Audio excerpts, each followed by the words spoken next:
Bonjour et bienvenue.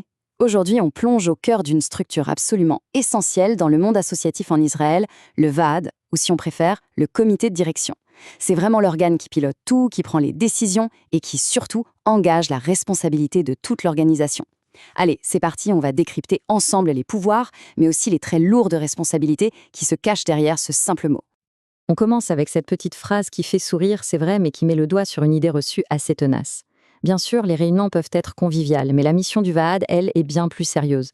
C'est lui qui fixe le cap, qui tient la barre, et on est bien loin, très loin, des simples considérations logistiques ou des petits fours. Voilà, noir sur blanc, la définition officielle. D'après la loi israélienne, le VAAD, c'est l'organe suprême de gestion. Il faut bien comprendre que ce n'est pas juste un titre honorifique, pas du tout, c'est une fonction avec un pouvoir et une responsabilité qui sont considérables, le tout encadré de façon très précise par la loi. Alors, pour qu'on y voit plus clair, voici notre programme. D'abord, on va définir ce qu'est exactement le VASLAD et qui peut y siéger. Ensuite, on va détailler toutes ses missions, sans oublier la question de l'argent, un point, on le verra, absolument crucial. Et on terminera par le plus important, les devoirs et les risques que tout ça implique. Première partie donc, qu'est-ce que le VAD ? Pour faire simple, on peut dire que c'est à la fois le cerveau et le centre de commandement de l'association.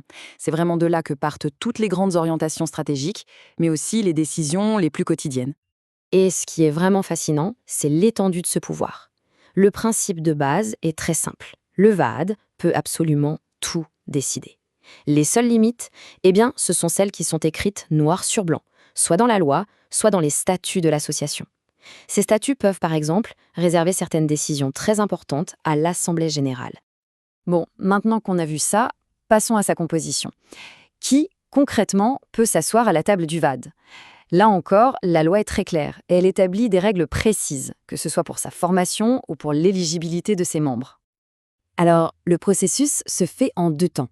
D'abord, au moment de la création de l'association, logiquement, ce sont les fondateurs eux-mêmes qui forment le tout premier VAD. Mais ensuite, pour les mandats qui suivent, le relais est passé à l'Assemblée générale. C'est elle qui élit, de manière démocratique, les membres du comité. Un point essentiel à avoir en tête, la loi impose un minimum. Un VAD ne peut jamais être composé d'une seule personne. C'est impossible. Il en faut au moins 2.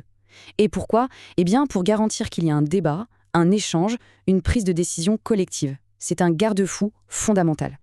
Et pour pouvoir être élu, il y a 3 conditions, et elles sont non négociables. Premièrement, il faut être membre de l'association, ça paraît logique. Deuxièmement, il faut être majeur. Et troisièmement, et là c'est un point capital, il ne faut jamais avoir été déclaré en faillite personnelle. C'est une garantie légale pour s'assurer que les personnes qui vont gérer les fonds de l'association ont un historique de gestion financière qui soit sain et fiable. Troisième grande partie, les missions. C'est vraiment là qu'on prend la mesure de l'engagement que ça demande. Les responsabilités du VAD sont immenses et elles touchent absolument à tous les aspects de la vie de l'association, de la grande stratégie jusqu'à l'opérationnel pur et dur. Ce tableau, il résume assez bien la diversité des tâches. Regardez, côté stratégique, c'est le VAD qui définit la vision, qui nomme le directeur. Côté financier, il est responsable du budget, du suivi des comptes et même des salaires. Et enfin, côté administratif, il applique les décisions de l'AG et prépare les bilans. C'est, on le voit, un travail absolument colossal. On aborde maintenant un sujet qui est souvent sensible, mais qui est fondamental, l'argent. Il faut savoir que la loi est extrêmement stricte sur les relations financières qui peuvent exister entre les membres du VAAD et l'association qu'il dirige. Le point le plus important, il est là. Un membre du VAAD ne peut pas être salarié de l'association. Il ne peut pas non plus avoir de relations commerciales avec elle, comme lui louer un local par exemple. C'est une ligne rouge absolue pour éviter tout conflit d'intérêts. Par contre, ce qui est permis, c'est de recevoir une compensation pour le temps passé en réunion et de se faire rembourser des frais. Mais attention, à condition bien sûr que tout soit justifié, plafonné et totalement transparent. On arrive à notre dernière partie, et c'est sans doute la plus sérieuse de toutes, les devoirs et les risques.